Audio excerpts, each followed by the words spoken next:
Estamos gravando então essa diligência de oitivas do Sr. Paulo Roberto Costa, acompanhado dos seus advogados. Nós vamos, hoje é quarta-feira, 11 de fevereiro, nós vamos fazer a digitação dos termos, né? E também está sendo gravado.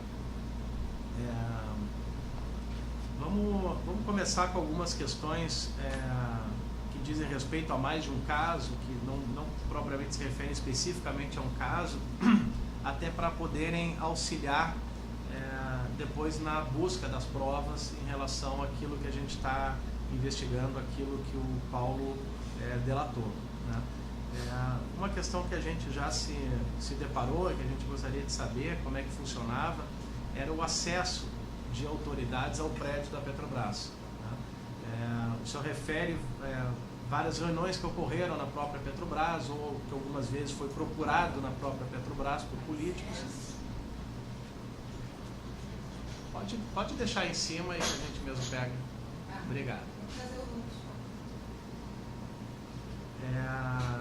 Que os políticos procuravam o senhor na Petrobras, e a gente viu também alguns e-mails, principalmente da... Obrigado. Trocas de e-mail com agentes da Camargo Correia, em que eles até pedem para botar o carro no estacionamento, né? Então a gente queria saber como é que funcionava o acesso, se ficava algum registro dessa visita dos políticos à Petrobras para falar com o senhor, ou numa reunião previamente agendada, ou eventualmente sem agendamento ele procurava o senhor. Como é que funcionava isso? Vamos deixar um microfone, eu acho que aquele lá pode ficar aqui, né? Esse aqui é?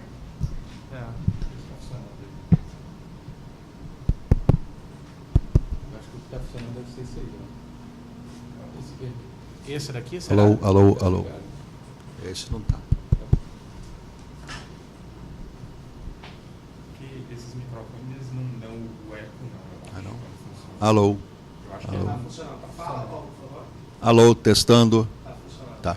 Testa esse daqui. Alô, testando. Alô, testando. Pode falar. Testando. Alô, testando. Os dois estão funcionando. Então, como é que era esse acesso? Como é que eles acessavam lá na Petrobras?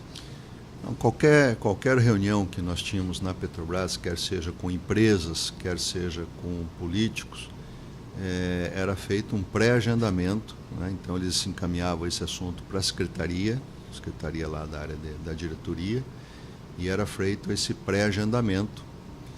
E também, volta e meia, eu tinha que estar em Brasília para reuniões do Ministério de Energia e outras reuniões que existiam em Brasília. E eu atendia também a pleitos de, vamos dizer, pleitos de reunião de empresas e políticos no escritório da Petrobras em Brasília. Então isso servia para mim como servia para todos os diretores da Petrobras. Às vezes eu tinha também que ir a São Paulo resolver algumas coisas em São Paulo. Então a Petrobras tem um escritório em São Paulo.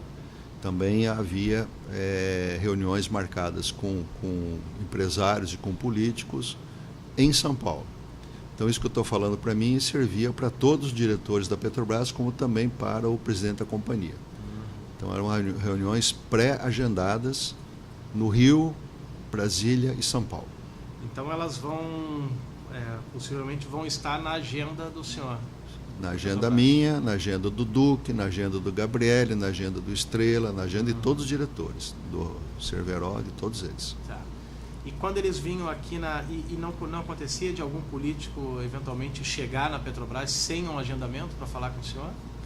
Olha, muito raro. Muito raro. Posso dizer que não tenha acontecido. Nos 8 anos que eu passei lá, não posso dizer que não tenha acontecido, mas normalmente era agendado, porque o trabalho nosso lá era muito pesado. Então, às vezes eu tinha 8, 10 reuniões por dia. Então não dava para chegar sem agenda. Entendi. Pode ter ocorrido algum caso, mas não era comum. Tá. E aqui na Petrobras, aqui no Rio, no prédio aqui, eles Eles entravam pela garagem, entravam pela portaria, eles deixavam registro? Normalmente eles vinham de carro, aí tinha que ter uma autorização da secretaria lá minha para a entrada do carro, então orientando o pessoal da guarita lá de baixo para o carro entrar. Então ele tinha que dar já o nome do motorista, tinha que dar a placa do carro, para o carro poder entrar na garagem da Petrobras. Normalmente funcionava assim. E aí dali ele pegava um elevador direto, não passava pela portaria, então não teria registro? Não, ele passava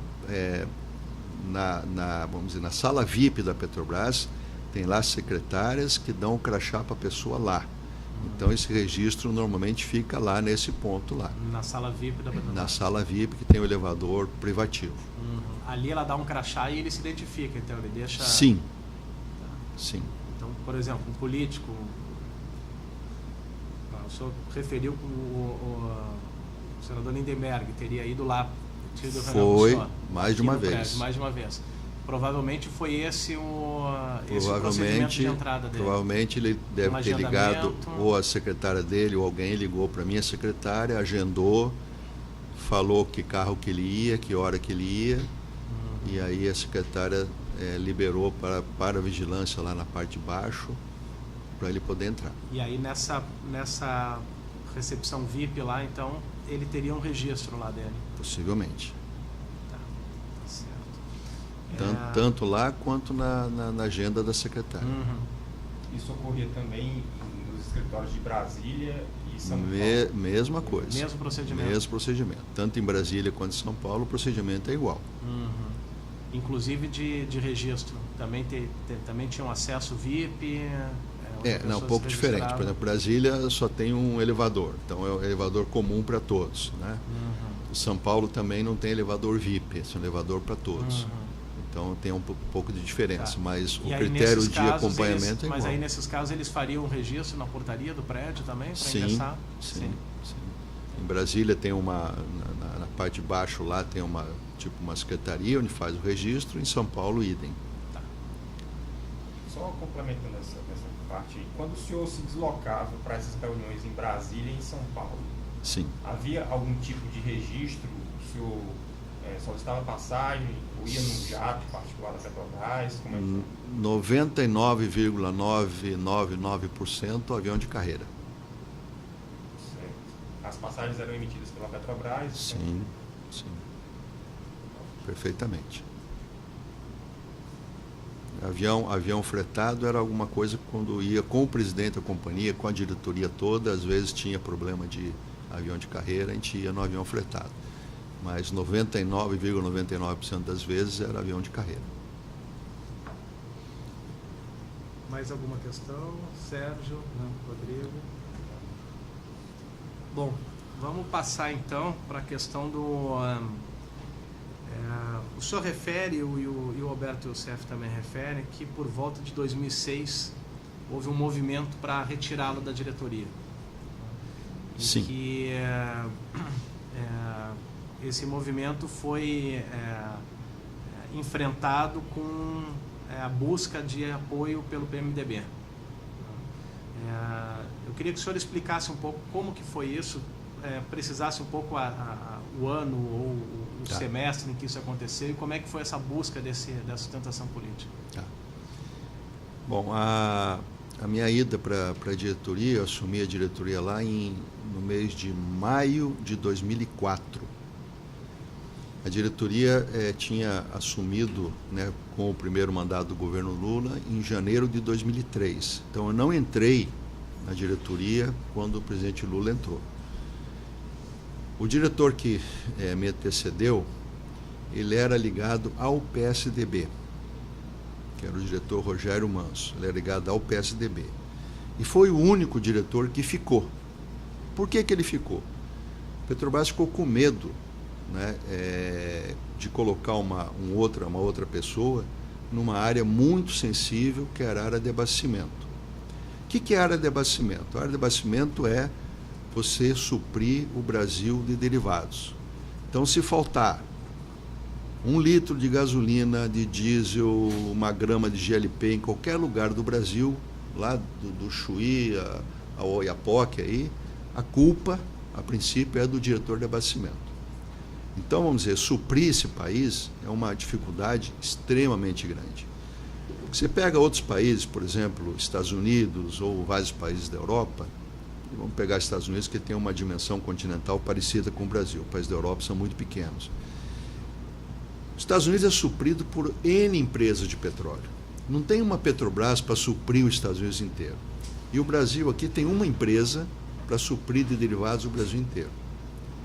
Ah, não, mas tem Shell, tem Cosan, tem... Essas são empresas distribuidoras, não são empresas que suprem derivados das refinarias. Então, vamos dizer, a importância e a complexidade da área de abastecimento é muito grande. Então, naquele momento, embora o diretor não fosse ligado ao PT e nem de partido de base de apoio do governo, a diretoria, o presidente resolveu deixar esse diretor por mais um tempo. Então ele ficou até maio de 2014, de 2004, embora o Lula tinha assumido em 1º de janeiro de 2003. Eu tinha uma carreira toda dentro da companhia, antes de assumir a diretoria, uma carreira que eu me orgulho muito dela e que eu não tive nenhum deslize, nenhum problema. Meus problemas começaram quando eu fui indicado para a diretoria. Por quê? Porque não existe, né, até aquele momento que eu assumi lá, não existia possibilidade de um diretor ir para uma diretoria se não tivesse respaldo político. Se alguém falar que existia, não está falando a verdade. Não existia.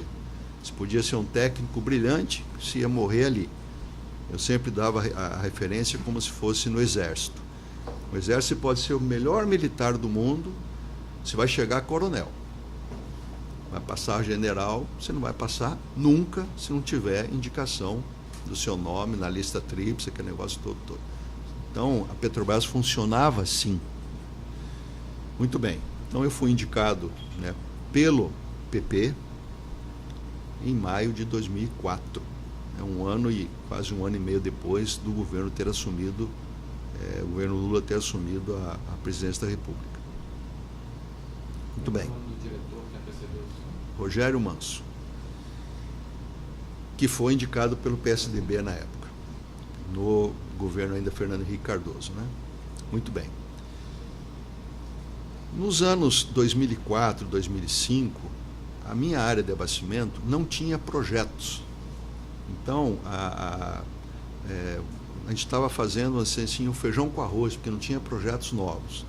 Mas tinha um grande desafio, enorme desafio, sem falar das refinarias novas, que é outro assunto, que era atender uma exigência da Agência Nacional de Petróleo em relação à adequação da qualidade dos derivados de petróleo, principalmente do diesel e da gasolina. O nosso óleo diesel, por volta de 1980, ele tinha na sua composição química 12 ppm, 20 mil ppm. O que significa isso? 20 mil partes por milhão de enxofre na sua composição química. Então, vamos dizer, os caminhões, basicamente caminhões, em 1980 não tinha essas SUVs, não tinha nada disso, os caminhões usavam um diesel altamente poluente, com 20 mil partes por milhão de enxofre na sua composição. Obviamente que a frota em 1980 era muito pequena, comparando com a frota atual. Só que a Agência Nacional de Petróleo, tanto para o diesel quanto para a gasolina, começou a colocar datas e padrões de qualidade para a melhoria dos derivados. Onde ele queria, a Agência Nacional de Petróleo queria, na realidade também só voltando um pouco a história, em 1980 não tinha Agência Nacional de Petróleo, era Departamento Nacional de Combustíveis, DNC. E já estava orientando que nós tínhamos que reduzir a qualidade do enxofre do diesel e da gasolina. Tanto que hoje, né, nós temos diesel aqui no Brasil com 15 ppm. Então, só lembra esse número. Nós tínhamos diesel em 1980 com 20 mil partes por milhão de enxofre. Hoje nós temos diesel com 15 partes por milhão de enxofre. Então, a redução do enxofre foi substancial. Isso é excelente, né? Primeiro, para a saúde nossa. Segundo, para a durabilidade dos motores. A gasolina nossa, nós estávamos trabalhando na faixa de 2.000 ppm de enxofre na gasolina. Hoje a gasolina nossa tem 50 ppm, então também houve uma queda substancial. Para que isso fosse possível, a Petrobras então precisava fazer novas unidades nas refinarias existentes, chamadas unidades de hidrotratamento, que você reduz então essa quantidade de enxofre. Então, quando eu entrei lá em 2004, não tinha esses projetos. Tinha já uma meta de redução, mas não tinha projeto. Então, 2004, 2005 e grande parte de 2006, a área de abastecimento não tinha orçamento grande, nem tinha projeto para desenvolver nada. Então, quando se fala aí, equivocadamente, né, que eu, como diretor de abastecimento, já tinha montado um cartel com o Duque para ver as empresas para participar desse processo, não é verdade. Isso eu falei no meu depoimento lá.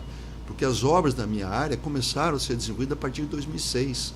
Então, em 2004, 2005, eu não tinha nada. Então, essas empresas nem me procuraram porque eu não tinha projeto. Nessa época, os projetos grandes eram na área de exploração e produção. Eram plataformas, e como eram é que dutos. foi? Só o senhor está fazendo Tu faz esse preâmbulo para chegar lá na pergunta sua, né? Mas aí, já que o senhor está fazendo histórico, eu quero... o senhor entrou em 2004. Como é que foi? O senhor disse que precisava de apoio político. Como é que Sim. foi esse apoio para o senhor assumir a diretoria em 2004? Como é que foi? Eu fui procurado pelo PP, através do deputado José Janelli, falando: Paulo, sabemos da sua capacitação técnica, sabemos da sua vida na Petrobras, queríamos que você fosse um representante do partido na diretoria. Aí eu perguntei para ele: mas o que é ser representante do partido? Você ajudar o partido no que for possível. Eu falei para ele: bom, eu vou ajudar em coisas que eu possa, não vou ajudar em coisas que eu não possa. Porque a Petrobras, ela não é uma empresa que o presidente ou o diretor toma uma decisão, assina um papel e as coisas acontecem. Não é assim que funciona. Você tem vários níveis de decisão. Então, vamos dizer, se eu pegar o meu crachá lá, pegasse o meu crachá, vamos fazer isso aqui, ia para baixo, o pessoal ia detonar. No dia seguinte eu ia estar na revista, no jornal, dizendo que eu estava fazendo uma coisa totalmente errada. Então a Petrobras tem que ser feito estudos da área técnica, chegar para a diretoria, para o diretor avaliar aquilo, ir para a diretoria. Às vezes depende de conselho de administração, então tem que levar para o conselho. Então existe outro erro que a imprensa coloca de modo geral, que um diretor ou um presidente pode tudo. Não pode, porque você tem caminhos a seguir. Todas as pautas que vão para a diretoria, eu levo uma pauta para a diretoria. Se essa pauta não tiver muito explicada, muito certinha, a diretoria não aprova. Então aconteceu comigo, aconteceu com vários outros diretores, chegar uma pauta lá, a pauta não estava muito de acordo, é retirado de pauta. Você retira da pauta. Ou a pauta tem que sofrer processos de melhor esclarecimento, de mais dados, mais informações, etc.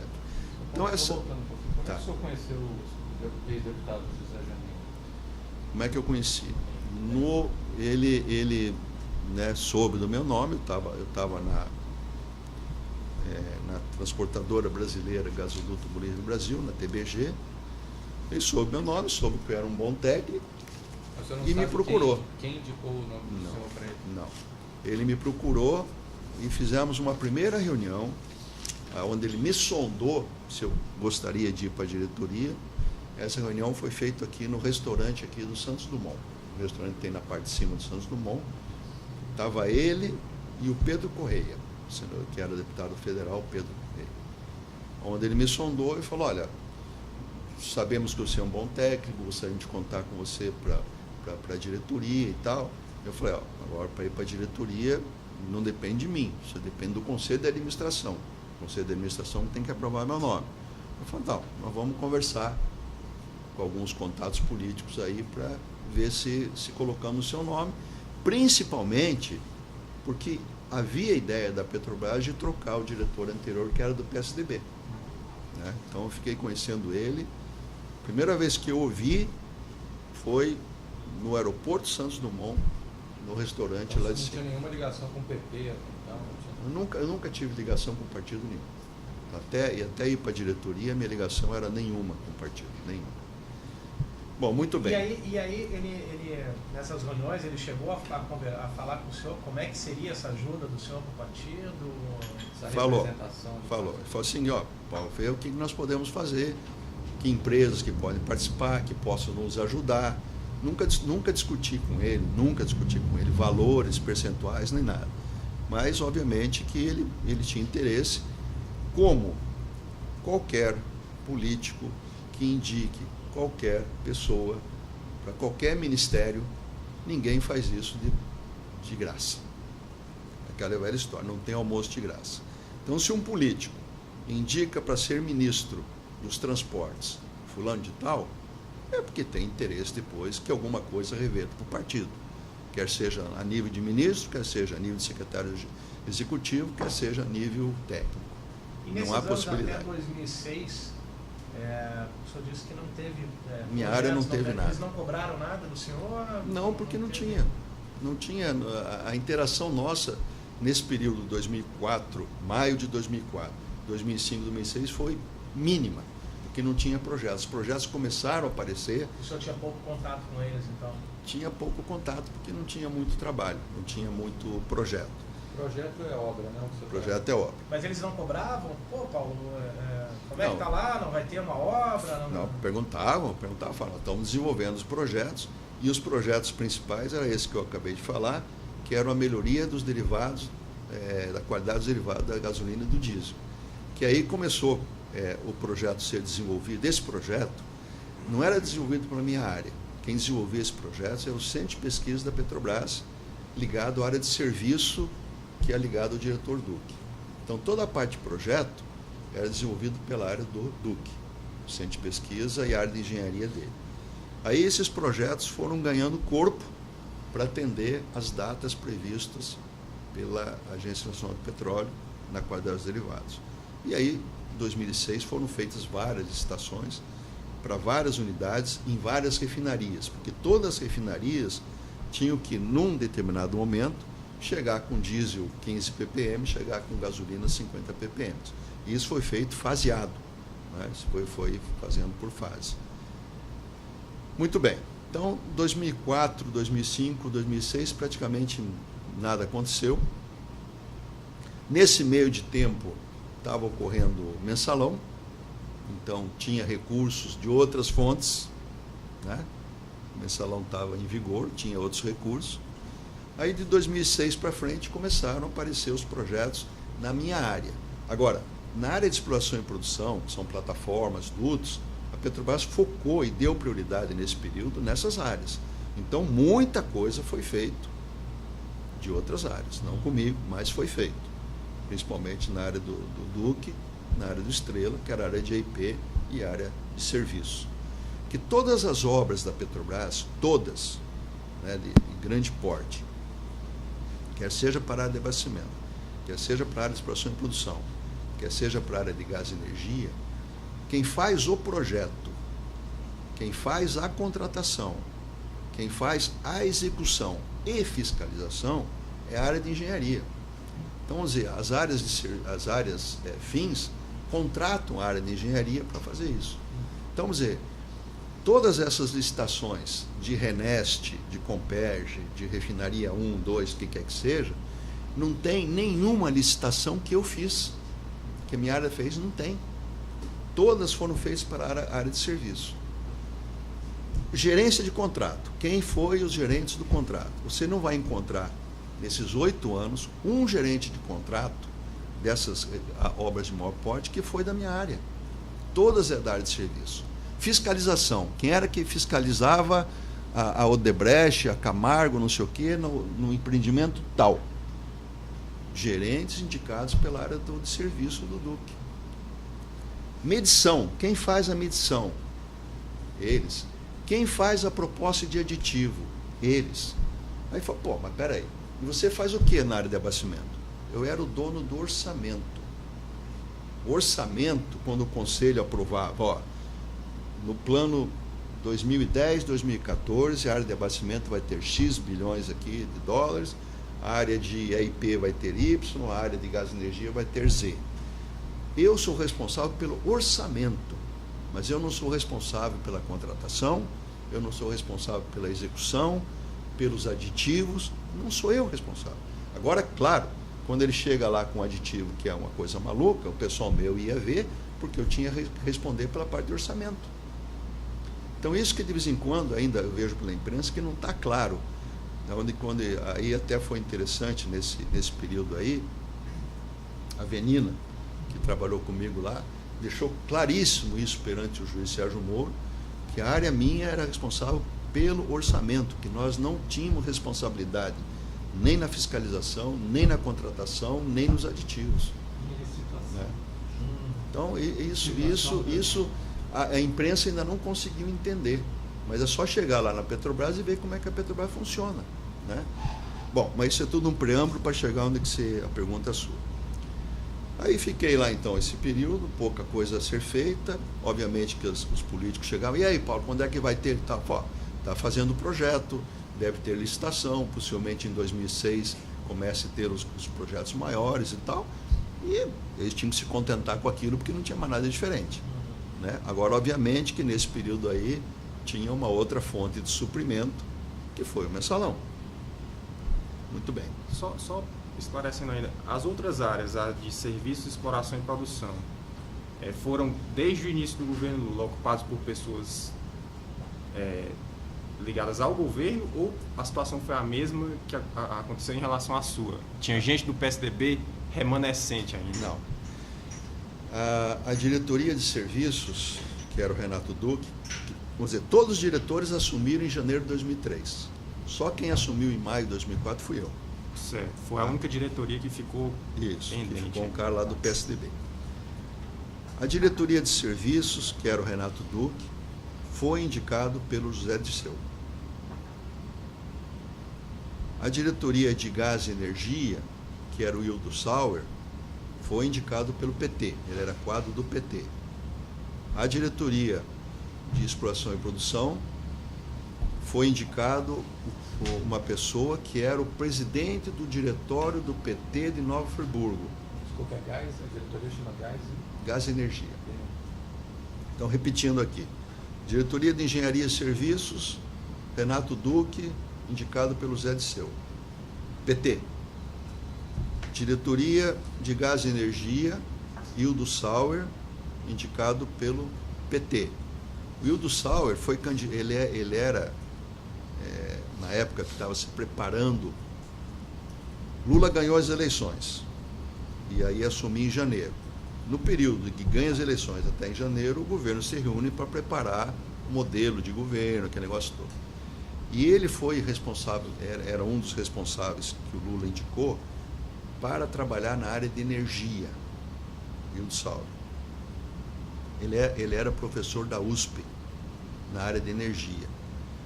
E ele estava tudo caminhando para ele ser o ministro de Minas e Energia, que ele ajudou a montar o programa do PT para o assunto energia. Só que, por não sei que cargas d'água, teve uma apresentação, nesse período, da secretária de energia do governo do Rio Grande do Sul para o Lula. O governo do Rio Grande do Sul, naquele problema de apagão que nós tivemos em 2001, o governo do Rio Grande do Sul se saiu bem nesse processo e tal, aquele negócio todo. Então, essa secretária de energia do Rio Grande do Sul, o Lula chamou para fazer uma apresentação para ele. Aí essa secretária chegou lá com laptop e tal, bem avançado em tecnologia, e fez uma apresentação para o Lula. E o Lula gostou muito da apresentação que ela fez. E aí, em vez de assumir o Ministério da Minas e Energia, o Hildo Sauer, assumiu o Ministério da Energia a secretária, chamada Dilma Rousseff. Então, o Hildo Sauer nunca aceitou isso. Então, o relacionamento do Hildo Sauer com a ministra, na época de Minas e Energia, Dilma Rousseff, que era presidente do Conselho de Administração, A Dilma Rousseff assumiu o Conselho de Administração da Petrobras em 2003 e foi presidente do Conselho até 2010. Então, assuntos da Petrobras que dependiam do Conselho, se foram feitos de forma certa ou foram feitos de forma errada, ela acompanhou tudo, porque ela era o presidente do Conselho. E se outros problemas ocorreram na Petrobras, ela deveria saber, porque ela era o presidente do Conselho, né? Então houve uma rixa muito grande entre o Wildo Sauer e a... O senhor alguma vez conversou com ela sobre esse esquema da caracterização? Não, nunca. Essa relação entre Wildo Sauer e Dilma Rousseff foi muito desgastante. Tanto que nas reuniões, às vezes, saía faísca nas reuniões, porque a gente participava das reuniões de conselho, os diretores, embora não fosse membro do conselho, o conselho chamava a gente para esclarecimento, que negócio todo. Então eu vi muitas faíscas entre os dois, até que em um determinado momento o Wildo Sauer deixou de participar da reunião do conselho, para não ter mais desgaste. Tinha reunião do conselho e ele não ia. E até, mais na frente, o que aconteceu? Dilma Rousseff tirou o Wildo Sauer e colocou no lugar dela Graça Foster, no lugar dele Graça Foster, que era amiga da Dilma, do tempo que ela era secretária do Rio Grande do Sul.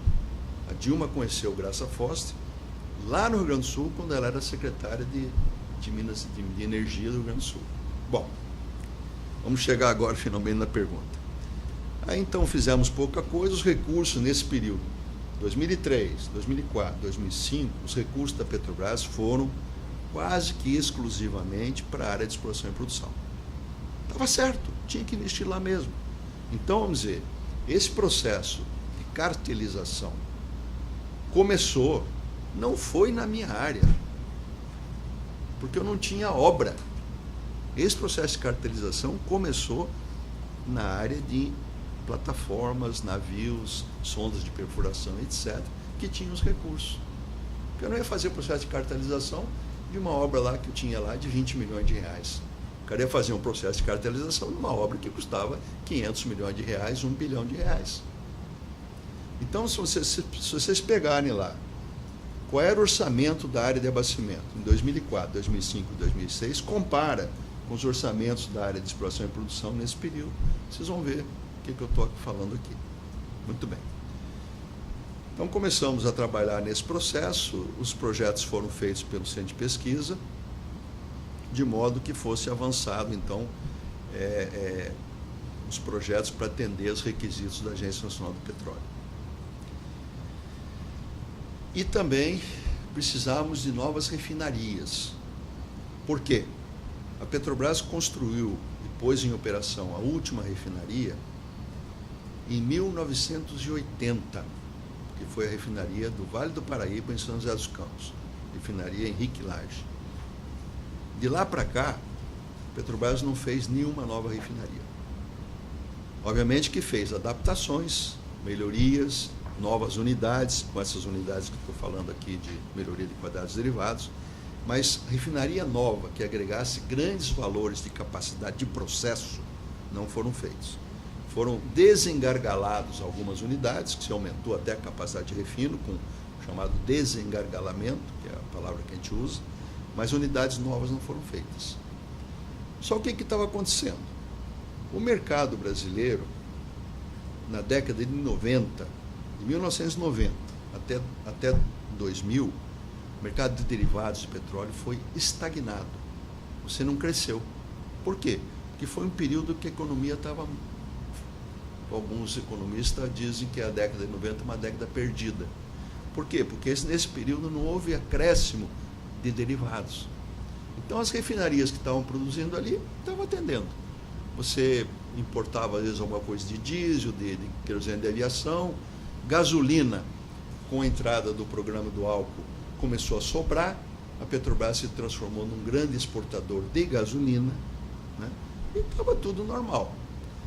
Só que, com a entrada do governo Lula, as coisas começaram, a economia começou, por uma série de circunstâncias, mercado mundial, né? Começou a crescer a demanda de derivados.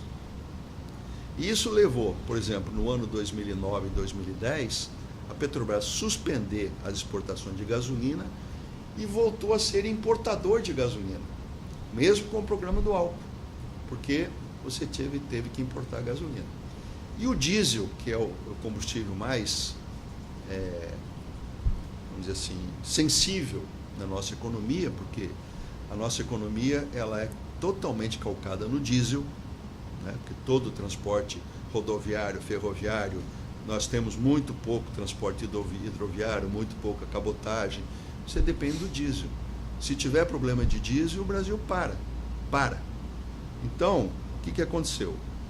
As refinarias chegaram nos seus limites de possibilidade de ampliação. Aí de vez em quando aparecia um cara lá, mas por que em vez de fazer uma refinaria nova, você não amplia a existente? Eureka, já fizemos isso. Porque você, para ampliar uma refinaria existente, tem limites. Você tem limite de água, você tem limite de poluição atmosférica, você tem limite das utilidades, então eu tenho que duplicar, triplicar geração de energia, geração de vapor, geração de água. Então você tem economicamente limites. Tem determinado momento que não dá mais para ampliar, tem que fazer uma nova. E aí começamos então a detalhar projetos de refinarias novas, depois de 34 anos sem fazer refinaria. E aí gerou a refinaria do Nordeste, que era para fazer com sócio a PDVSA, que a PDVSA não entrou, e o complexo petroquímico aqui do Rio de Janeiro, que tinham vários sócios privados que também, principalmente com a crise de 2008, os sócios privados saíram. E a Petrobras ficou com a refinaria na mão, sem sócio privado. Era uma refinaria petroquímica. Nordeste tinha a PDVSA, que ia assumir 40% da refinaria. A PDVSA, através do seu presidente da República, Hugo Chávez, não aportou nenhum centavo na refinaria. Só que a refinaria começou a construir, só que eles não aportaram. Não é? Muito bem. Então, as obras na minha área começaram para valer final de 2006 para 2007. Então, quando fala, e o pessoal está falando lá nos depoimentos da Curitiba, lá, o Augusto Mendonça, da CETAL e tal, o cartel começou para valer a partir de 2004, com Paulo Roberto e com Duque. Não é verdade o que ele está falando, porque na minha área não tinha obra, então não tinha cartel, ninguém me procurou, nenhuma empresa dessa me procurou, nem Odebrecht, nem Camargo, nem Toyo Cetal, nem Andrade Gutierrez, nem o TC, para conversar comigo, porque eu não tinha importância. A importância que o cara tem é orçamento, é dinheiro. Eu não tinha dinheiro, por que eles iam me procurar? Então não é verdade o que o senhor Augusto Mendonça está falando, que me procurou e que eu definia cartel em 2004. Não é verdade. Bom, desculpa a introdução. Foi a partir de 2005, 2006. Mais a partir de 2006. 2006. Né? E como é que foi esse primeiro momento? Qual foi a primeira obra que começou essa caracterização? Alguma obra dessas melhorias de qualidade dos derivados. Eu não sei te precisar qual, mas começou com essas obras de qualidade dos derivados. Praticamente em 2006, mas eu não sei te precisar qual. Aí o que aconteceu? Precisamos fazer novas refinarias e tal, estudando como é que vai fazer, como é que não vai. Participei de um seminário em Londres sobre a área de refino, onde foi feita uma apresentação de uma empresa, que é a maior empresa privada da Índia, que chama-se Reliance. Essa empresa é muito interessante, porque o patriarca lá começou vendendo roupa de casa em casa. Depois ele viu que isso era um negócio muito bom, aí ele perguntou, vem cá, mas de onde é que vem o fio aqui da roupa para fazer isso? Da petroquímica, era poliéster, essas coisas todas. Aí falou, então vamos entrar na indústria petroquímica. Então, de vendedor de roupa em casa, ele começou a montar uma indústria petroquímica. E aí começou a fazer a matéria-prima para as roupas dele. Aí andou mais um pouco, ele falou, mas qual é a matéria-prima para fazer esse fio aqui? Aí é petróleo. E de onde é que vem isso? Vem de uma refinaria. Ele foi e montou refinaria. Ele montou 2 refinarias de 600 mil barris cada uma. Eu visitei a primeira que estava operando. A maior refinaria hoje do Brasil é em São José dos Campos, que processa 400 mil barris. Esse cara tem 2 refinarias de 600 mil barris, 1.200.000 no mesmo site. Fez a refinaria. Agora, qual é a matéria-prima para a refinaria? É petróleo. Entrou na área de exploração e produção. Então, essa empresa é a maior empresa privada da Índia, chama Reliance. Aí, nesse seminário, os caras foram lá e mostraram um projeto que eles fizeram, que colocaram uma refinaria em operação em 3 anos. Da ideia do projeto a pôr a refinaria em operação em 3 anos. Isso não é comum em lugar nenhum no mundo. É um prazo muito exíguo, muito pequeno. Aí eu fui, né, eu tinha já contato com eles, que a gente vendia para eles petróleo, para essa refinaria. O petróleo era exportado para lá. Então já tinha relacionamento comercial com eles. Aí fiz um contato e fui visitar essa refinaria com um grupo técnico nosso lá. Falei, estou muito curioso como é que o cara faz uma refinaria em 3 anos. Porque uma refinaria nossa aqui para fazer é 5, 6, 7 anos. Como é que o cara faz em 3? Aí fui para lá. Obviamente que é muita coisa diferente. Por exemplo, área de meio ambiente, que é um transtorno para a gente aqui. Mas não tem. Não tem área de meio ambiente. O cara faz e faz. Leis trabalhistas. Que lei trabalhista é essa? Eu vi, isso que eu vou falar para vocês, eu vi, ninguém me contou. Eu vi. O cara mostrou um filme lá da construção da refinaria. No pico da obra da refinaria, eles tinham 70 mil empregados. 70 mil. A Reneste aqui, que foi lá no Pernambuco, nós chegamos no pico com 45. Os caras tinham 70. Como é que os caras chegavam para trabalhar na refinaria? A pé, lombo de burro, em cima de caminhão, basculante, te vira. Como é que a Petrobras faz os empregados das contratadas chegar na refinaria? A Petrobras contrata ônibus com ar-condicionado, 45 lugares, não pode ir ninguém em pé, equipamento de segurança. A Petrobras fornece. As empresas fornecem, depois cobra da Petrobras tudo isso, claro, né? Capacete, uniforme, bota com ponteira de aço no bico, luva, óculos, tudo. Como é que os caras trabalharam lá? Eu vi chinelo de dedo e roupa do corpo. 5 os caras trabalham. Refeitório, comida. O cara mostrou lá, não chega na hora do almoço. Como é que os caras lá comem? Eles têm aquele costume daquela que a gente usava antigamente na praia, aquela negocinho de vime que se colocava na praia, antes de colocar areia. Vocês são mais novos, acho que não conhecem. Como é que chamava aquilo? Esteira. Aquela esteirazinha, os caras colocam aquilo numa sombra, cada um traz a sua comida de casa, fria, não tem lugar para aquecer, abre a comidinha e come. Como é que a Petrobras faz na refinaria aqui de Pernambuco com 45 mil pessoas? Vários refeitórios, todos com ar-condicionado, com nutricionista para ter comida equilibrada, aquele negócio todo. Então as coisas são muito diferentes, os preços são diferentes, as qualidades são diferentes, né? Então o cara lá não tem problema de meio ambiente, o cara lá não tem problema trabalhista.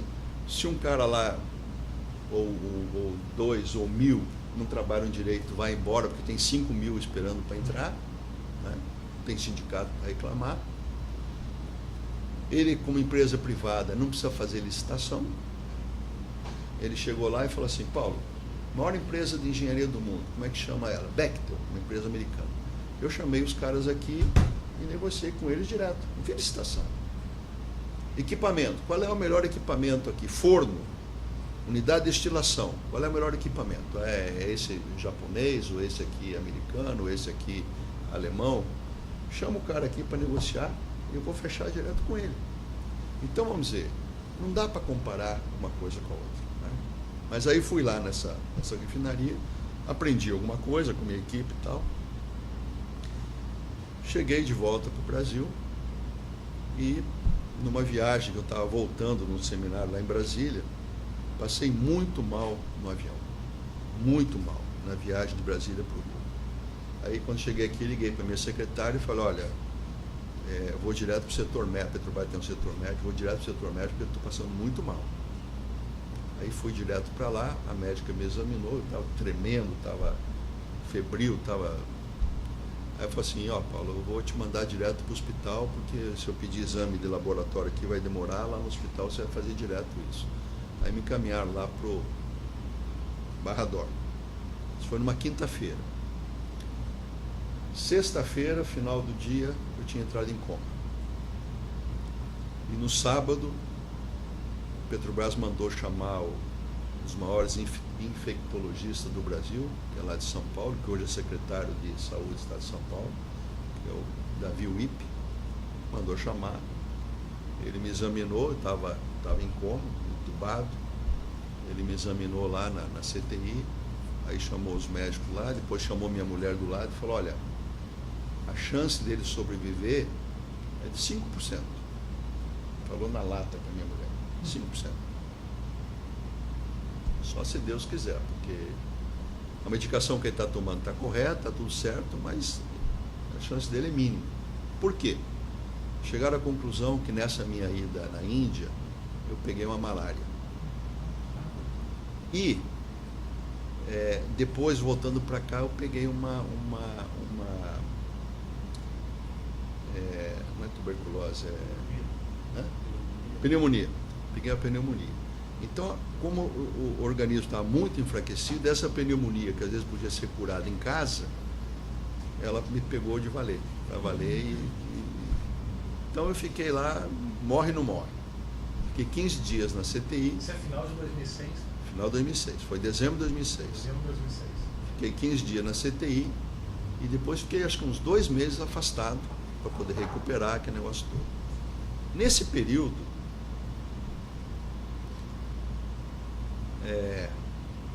3 gerentes da minha área, você tem o diretor aqui, depois tem os gerentes executivos aqui embaixo dele. 3 gerentes executivos, um de refino, um de logística e um corporativo. Eu soube depois, através de outras pessoas, fizeram N contatos políticos, porque eles sabiam que, vamos dizer, tinham grande ideia que eu não ia voltar. Então já começaram a trabalhar politicamente, porque se não for politicamente, não chega lá, politicamente, para ficar no meu lugar. Que foi o gerente executivo do Refino, chamado Allan Kardec, o gerente executivo da parte de logística, chamado Paulo Maurício, e o gerente executivo corporativo, Benina Velosa da Fonseca. Bom, passaram lá uns 2 meses, meio ainda fraco, voltei para trabalhar. E a atuação mais forte nesse período foi desse Allan Kardec, que era do Refino.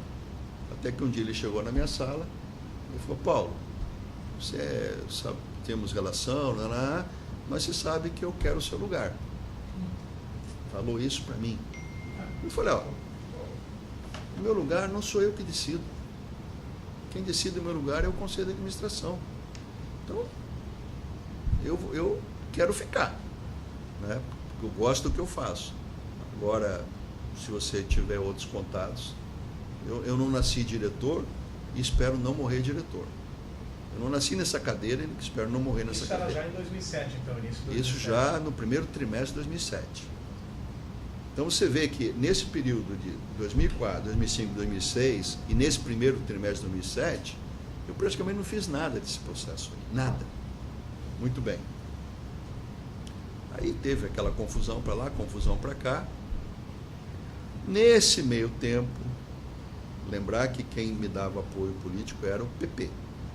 Nesse meio tempo, o PMDB do Senado resolveu me apoiar. Porque tem PMDB do Senado, tem PMDB da Câmara. Não são os mesmos PMDB. Tá? Só uma coisa, então o motivo que o senhor se enfraqueceu na diretoria foi depois dessa doença do senhor, a tentativa das pessoas almejarem seu lugar? Ou teve algum outro evento que fragilizou o senhor no caso? Não, nenhum. Foi um problema de saúde. E a viagem à Índia foi em 2006? A viagem na Índia foi em 2006 e eu fiquei doente acho que dia 5 de dezembro de 2006. Como é que o senhor soube que o PMDB tinha resolvido da sustentação? Me procurou. Quem procurou o senhor? Foi através do senador Renan Calheiros. Então, foi ele mesmo ou alguém? Não, falando o nome dele? primeiro alguma pessoa em nome dele, e depois eu tive lá na casa dele. O senhor lembra quem que foi essa primeira pessoa que procurou o senhor? Olha, o contato do senador Renan Calheiros, que esteve comigo na Petrobras, aqui no Rio de Janeiro, e esteve comigo na Petrobras, em Brasília, foi o deputado Aníbal Gomes. E isso consta do meu depoimento. O senhor já conhecia ele? Como é que ele chegou no senhor? Pediu uma audiência. Pediu uma audiência. Não falou assunto, só pediu uma audiência do senhor. E aí o senhor recebeu ele e ele disse então que o PMDB do Senado teria interesse em dar sustentação política do senhor. Aí o PMDB do Ele Senado... já sabia então dessa briga pelo seu Sabia, cargo? sabia. O Allan Kardec, ele era muito ligado ao PT. Esse que queria ficar no meu lugar com mais intensidade, ele era muito ligado ao PT. Aí, os contatos que eu tive nesse período aí com os senadores do PMDB, né, foi mais com o Renan Calheiros e com o lá de Rondônia, Amapá. Valdir Raup. Não, Romero Jucá? Romero Jucá. Então tive muitos contatos com Romero Jucá, muitos contatos com Renan Calheiros. Esses contatos foram na casa do senador Renan, o senhor lembra? Foram na casa do senador Renan e muitos contatos no gabinete, tanto dele quanto do Romero. Lá no Senado, o senhor Lá foi no Senado. lá. Fui. Casa do Isso Renan no em primeiro Brasília. trimestre de 2007. Casa do Renan em Brasília, tive na casa do Romero Jucá em Brasília e no gabinete deles no Senado. Isso é primeiro trimestre de 2007. Talvez segundo trimestre de 2007. Mas início de 2007, não? Primeiro semestre de 2007. Possivelmente segundo trimestre de 2007. E aí, nessas reuniões, eles como é que foi? Eles chegaram no senhor e disseram, olha, a gente tem Não, sabendo que tem um movimento para retirar? Sabemos que tem um problema lá, que querem te tirar e tal. A gente acha que você deveria continuar. Já conversamos com o PP a respeito disso. Falaram eles, já conversamos com o PP a respeito disso. Não há nenhum óbice por parte do PP. E achamos que você é um bom técnico, que você poderia continuar lá à frente. Porque se eles me tirassem naquele momento, ia assumir outro PT. Aí era PT na gás e energia, PT na exploração e produção, PT na área de serviço, PT na área de abastecimento. Ia ficar PT de ponta a ponta. E obviamente que o PMDB também não queria isso. E eles conversaram, o que eles conversaram com o senhor? Qual seria a contrapartida? Vou ajudar o que fosse possível o partido. Igual o a PP. abordagem do PP. Pois. Essas reuniões alguma vez teve participantes do PP também, junto com os senadores? Não. Essas reuniões eram só PMDB. O senhor lembra outros senadores que participaram dessas reuniões? O senhor falou do senador Renan, Romero Jucá? Dessas reuniões eu lembro dos dois só. Dessas reuniões todas. Tinha mais alguém nessas reuniões? Teve uma reunião dessa que participou que foi presidente da Câmara agora. Não, anterior. Henrique Alves. Teve um jantar, acho que na casa do Renan, que o Henrique Alves participou. Sempre essas reuniões que o senhor teve para tratar da sua manutenção no cargo? Sim. O que se falava tanto, assim, porque foram várias reuniões, está dizendo que foram vários encontros, né? Qual era a perspectiva da área, né? O que ia ter de projetos, né? Como é que as empresas podiam participar. Na realidade... Nessas conversas nesses encontros já se conversava sobre os projetos... mas primeiro a manutenção. Claro, sim. Depois que a manutenção estava, vamos dizer assim, efetivada, aí as outras conversas eram os projetos de modo geral. O senador Valdir Raup alguma vez nessas reuniões participou? Eu tive com ele, tive no gabinete dele, mas não estou lembrado se ele participou desses jantares, dessas conversas na casa do Renan. Não Essas estou lembrado. conversas para manutenção do senhor no cargo, Não, o senhor não não. lembra? Não. Eu tive reuniões com ele depois, mas eu não lembro se ele estava nessas reuniões de manutenção, eu não lembro. O ministro Edson Lobão? O ministro Edson Lobão não participava dessas reuniões, mas participava de outras reuniões no Ministério, que me chamou. Ele me chamava muito no Ministério, que era comum me chamar no Ministério, tanto eu quanto qualquer diretor ou presidente da Petrobras. E também tive algumas vezes na casa dele. Mas especificamente nessa época em que o PMDB, que é o partido dele, estaria dando a sustentação política do senhor também. O senhor teve reuniões com ele, conversou mas sobre não, o assunto? não, ele não teve nenhuma reunião com ele sobre manutenção. Teve reunião com ele depois sobre necessidade de apoio, Sim.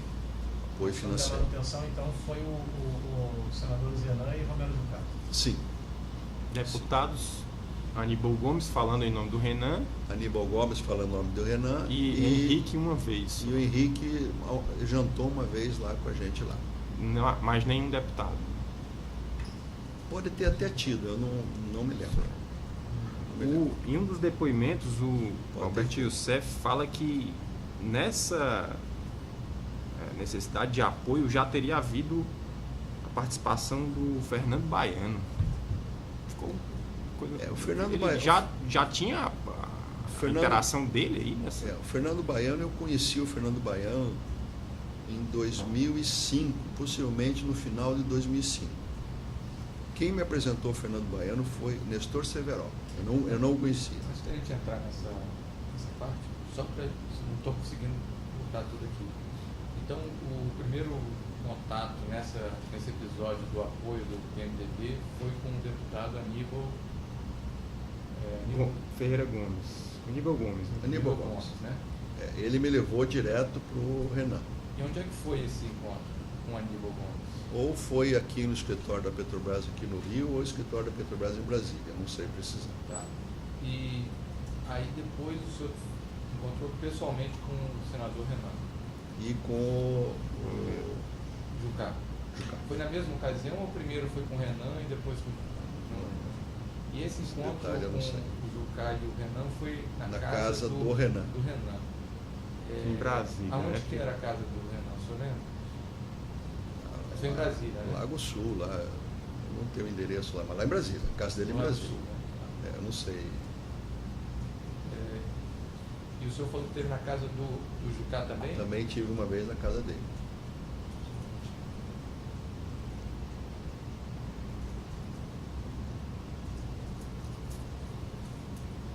A do Jucá, o senhor lembra onde era?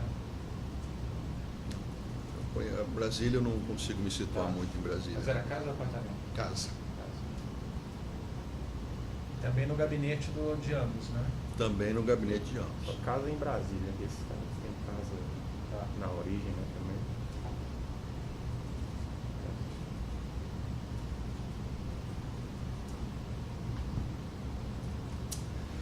Então, também esteve. A ocasião que estava o Eduardo Alves era na casa de quem? Do Renan. Foi um jantar.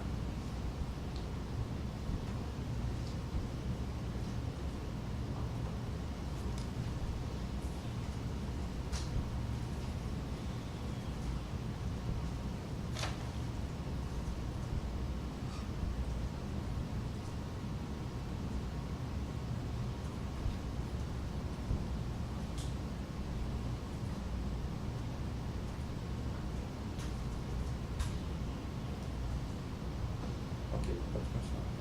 Pronto, então continuando aí em relação a essa afirmativa do Youssef de que nesse episódio do apoio político do PMDB, o Fernando Baiano já teria atuado de alguma forma. O senhor estava falando como conheceu o Eu Fernando conheci o Baiano. Fernando Baiano em 2000, se eu não me engano, do final de 2006. Quem me apresentou ele, então já próximo ali quando eu fiquei doente, né? Quem me apresentou ele foi Nestor Severo, que já o conhecia há mais tempo. Ele tinha uma articulação muito grande com o pessoal do PMDB. Agora, eu não posso te confirmar aqui, eu não lembro dele ter me falado que ele teria agido para fazer isso. Pode até ter ocorrido isso, mas eu não tenho como te confirmar isso. Mas Ele participou dessas reuniões com o Não, Jucá e com não. o Renan? Nenhuma reunião que eu tive com políticos, o Fernando Baiano participou, nenhuma. Agora, soube, né, em vários momentos que ele tinha uma articulação muito grande com esse pessoal do PMDB do Senado. Então, é possível que ele tenha feito alguma ação nesse sentido? Mas eu não tenho como confirmar, mas é possível. E o Cerveró o apresentou para o senhor em que circunstâncias? Ele já tinha uma relação muito grande com o Cerveró. Aí o Cerveró falou um dia, porque a sala do Cerveró era porta com porta da minha sala, lá na diretoria. Ele falou, tem um amigo meu aqui que queria te conhecer. Tá bom, atendi um apelo do Cerveró. Aí ele foi lá, falou que ele representava algumas empresas espanholas, ele tinha muita relação com empresas espanholas, Acciona, não sei o que e tal, e queria manter também contato dentro da área de abastecimento. Aí eu fiquei conhecendo ele nesse período, através do Nestor Cerveró. E aí então essas reuniões então consolidaram o senhor no cargo, né? Sim. E aí depois disso então esses senadores entravam em contato com o senhor frequentemente? Como Sim. é que era a relação? Normalmente através do Aníbal. Normalmente através do Aníbal. O Aníbal que era o contato. Certo?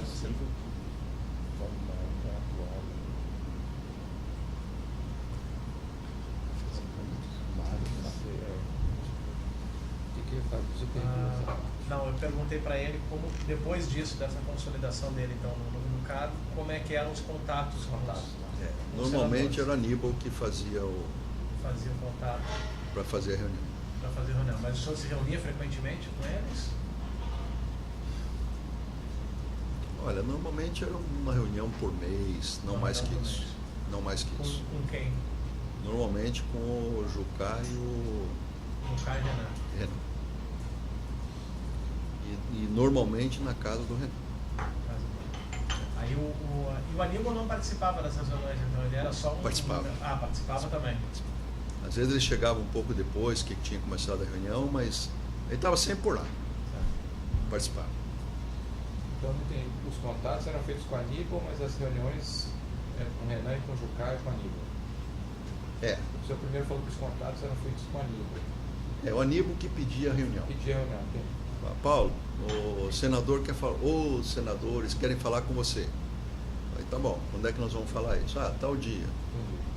E aí nessas reuniões mensais, o que se conversava? Perspectivas de projetos, mas qual era o interesse, né, desses políticos? Que as empresas do cartel ganhassem.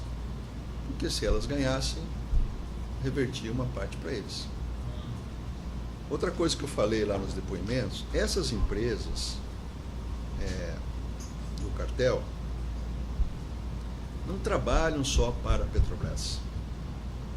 Essas empresas do cartel trabalham para portos, aeroportos, rodovias, ferrovias. Sem açúcar. Então o interesse deles é tudo. O interesse deles não é só a Petrobras. Então, vamos dizer, se uma empresa dessa ganhou um contrato bom na Petrobras, o cara vai chegar lá e falar, também tem aqui interesses aqui, uma concessão de aeroportos, uma concessão de rodovias, hidrovias, portos. Eu falei lá com clareza na CPMI, não pensem que esse assunto que vocês estão vendo aqui se restringe a Petrobras, que não é. Não pensem que esse assunto aqui se restringe a diretoria de abastecimento da Petrobras, que não é. Eu falei no primeiro dia lá na Força Tarefa, lá em Curitiba, antes de assinar o acordo de relação, que a minha área de abastecimento era a ponta do iceberg. E até teve uma declaração há pouco tempo do Ricardo Pessoa lá, que saiu pela imprensa, onde ele fala, Paulo era fichinha nessa história. Porque meu orçamento não era o maior.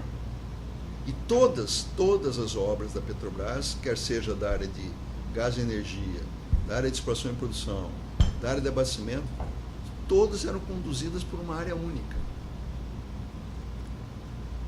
Então, Não se limitem, obviamente que vocês têm o papel de vocês aqui, mas não se limitem a Petrobras.